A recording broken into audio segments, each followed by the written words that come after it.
नमस्ते प्रणाम, मैं सूरज पासवान। आप देख रहे हैं खेसारी फैन सपोर्ट।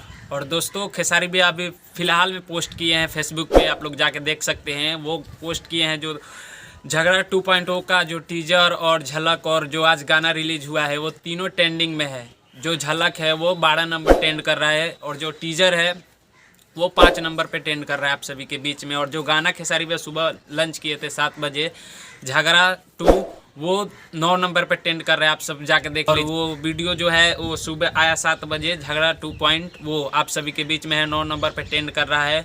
और जो टीजर है वो भी 5 नंबर पे ट्रेंड कर रहा है। और जो पहला झलक आया था वो भी 12 नंबर पे ट्रेंड कर रहा है। तो यहाँ पे मतलब तीनों के तीनों, झगड़ा 2 का जितना भी मतलब झलक, टीजर हो या गाना फुल हो, सारे के सारे ट्रेंडिंग में है। तो और उनका कॉन्फ्रेंस जो हुआ है सारेगामा हम भोजपुरी के मतलब द्वारा वो किया गया है, वो भी वीडियो मैं आप लोग को जल्द ही दिखाऊंगा।